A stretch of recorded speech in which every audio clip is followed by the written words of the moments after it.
Okay, I know you want the update on the little Suzie Q. The more I think about it, I do remember changing the timing belt once on this. You notice this little blue mark right here? It's faded. And this other blue mark that I told you? That blue mark has to be lined up with the top of the head. Okay? And the other one is lined up at the 12 o'clock position. Now when I pulled the cover off, that's the exact position it was in. I think we have a unicorn situation.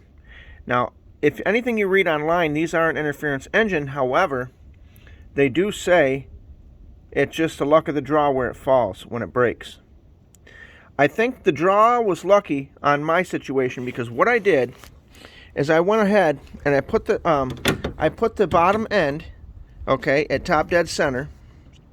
And what I did is I put a wrench on the bottom of the crank.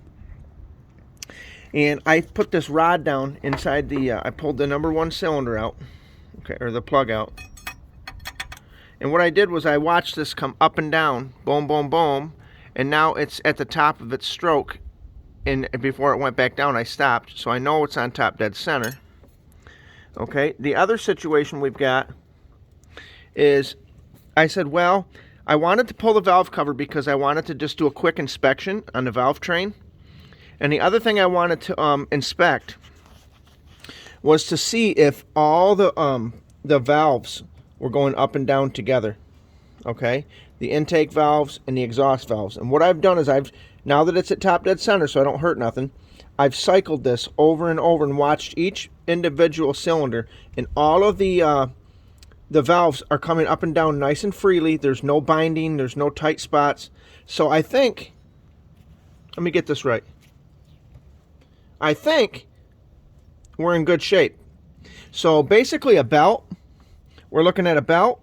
We're looking at, what else? Let me show you because this is a situation that I don't want to revisit this later. Okay, hold on a minute, people. Let me get this power steering pump out of the way.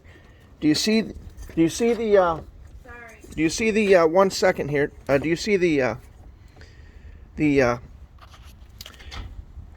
water pump here?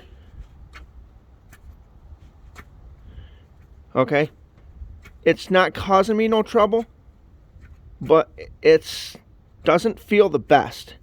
So what I'm going to do is I'm going to get this water pump while I'm at it, and there's a crossover tube that runs over to this hose. We're going to go ahead and get that while we're at it, and then we'll be rest assured. The alternator feels really good. I remember changing that. But we're going to go ahead and get the situation right.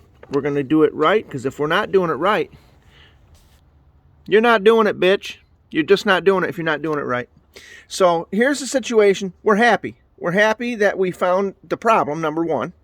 Number 2, we're happy that it doesn't appear that there's any damage on the head or the valves.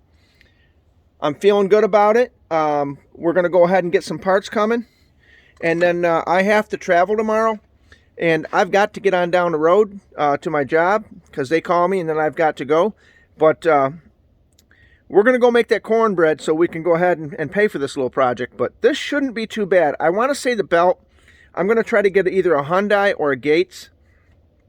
We're going to try to get a good one, and they're about 60 bucks. So I know if you go in the shop, right? If you go in the shop, they're going to literally take you out to the fence line. They're going to strip you down to your underwear. And they're going to use the biggest torque wrench they can, and they're going to battle your ass if you take it into a shop.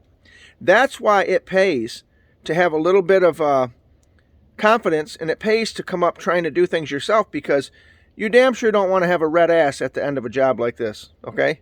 So we're going to go ahead, we're going to do it right, we're going to get the parts, and we're putting it back together because little Suzie is not, her life cycle is not done. She's mid, I would say she's midlife. Okay, she's having a midlife crisis, but we're going to go ahead and we caught it before any major problems happened. I guess you could say, how do I put this? She was forced to take a vaccination, but she said, no, I'm not taking the vaccination. And, well, she wound up saying, that's the situation when you do get the vaccine, is sometimes your ticker might stop, if you know what I mean. That's little Suzie. We got work to do. Let's look at her.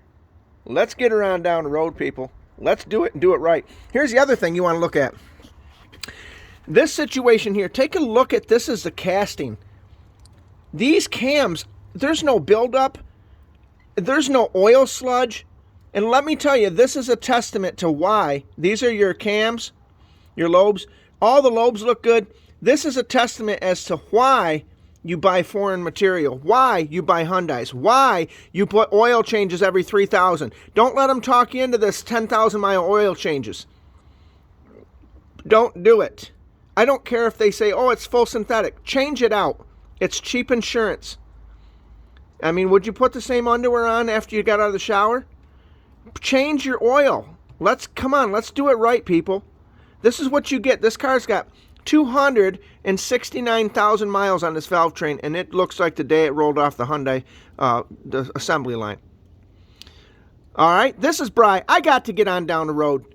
Get your car, get the timing belt changed. If you can't do it, holler at your boy. I'll help you out.